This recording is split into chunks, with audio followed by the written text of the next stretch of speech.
शिवसेना और एनसीपी में बगावत कर एकनाथ शिंदे और अजीत पवार ने महाराष्ट्र में बीजेपी का साथ दिया और एक मजबूत सरकार भी स्थापित कर ली। लेकिन इसके बाद भी उद्धव ठाकरे गुट की परेशानी रुकने का नाम नहीं ले रही।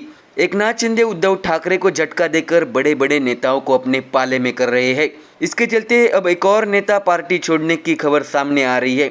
दरअसल पिंपरी चिंचवड़ उपचुनाव में निर्दलीय चुनाव लड़े और कभी उद्धव ठाकरे के कट्टर समर्थक रहे राहुल कलाटे के अब जल्द ही शिंदे वाली शिवसेना में शामिल होने की खबर आ रही है।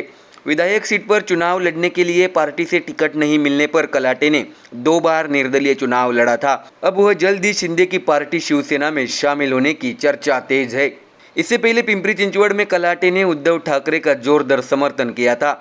उन्हें शिवसेना की ओर से नगर निगम का नेतृत्व करने का मौका भी मिला, लेकिन राज्य में महाविकास आघाड़ी के सत्ता में आने के बाद उन्होंने शिवसेना से नामांकन मांगा, लेकिन अजीत पवार की वजह से वह सीट एनसीपी को मिल गई। राहुल कलाटे इस बात से भी नाराज थे कि कई कोशिशों के बावजूद उन्हें शिवसेना ने टिकट नहीं दिया था। उन्होंने निर्दलीय उम्मीदवार के रूप में चुनाव लड़कर अपने क्षेत्र में अपनी ताकत दिखाई थी। लेकिन अब जानकारी सामने आ रही है कि राहुल कलाटे कुछ पार्षदों के साथ मुख्यमंत्री एकनाथ शिंदे की मौजूदगी में पार्टी में प्रवेश कर लेंगे। ऐसे में यह देखना अहम होगा कि पिंपरी चिंचवड़ में किसे फायदा होता है और किसे नुकसान। दरअसल राहुल कलाटे के शिंदे गुट में आने से चिंचवड़ निर्वाचन क्षेत्र में शिंदे शिवसेना की ताकत बढ़ जाएगी। इसका फायदा शिंदे शिवसेना को आने वाले चुनाव में जरूर मिलेगा। कलाटे उद्धव ठाकरे के कट्टर समर्थक के तौर पर भी जाने जाते थे। हालांकि उन्होंने उपचुनाव में उद्धव ठाकरे के आदेश के विरुद्ध निर्दलीय चुनाव लड़ा था, इसलिए महाविकास आघाड़ी को इसका बड़ा खामियाजा भुगतना पड़ा। लेकिन अब जब कलाटे शिंदे वाली शिवसेना में शामिल होंगे तो चिंचवड़ का गणित जरूर बदल जाएगा।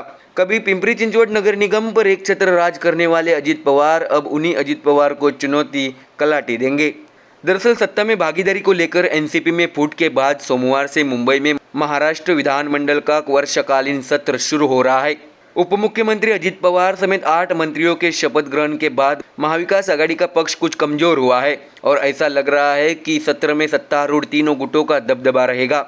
इस तरह तीनों सत्ताधारी दलों में संतुष्टि का माहौल है, क्योंकि कांग्रेस ने दोनों सदनों में नेता प्रतिपक्ष पद पर दावा ठोक दिया है।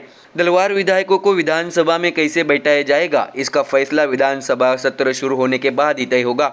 इससे एनसीपी के दोनों गुटों के विधायकों की संख्या भी स्पष्ट हो जाएगी। इसके अलावा सत्र के पहले दिन विधानसभा में नेता प्रतिपक्ष का पद खाली होने से राजनीतिक हलकों की निगाहें स्पीकर राहुल नार्वेकर के फैसले पर भी टिकी हुई है। तो देखा आपने, महाराष्ट्र की राजनीति में दल बदल का सिलसिला अभी भी रुकने का नाम नहीं ले रहा। आने वाले दिनों में कलाटे कब उद्धव ठाकरे का साथ छोड़ते हैं, यह आने वाला समय ही बताएगा। Bureau report, MDR news.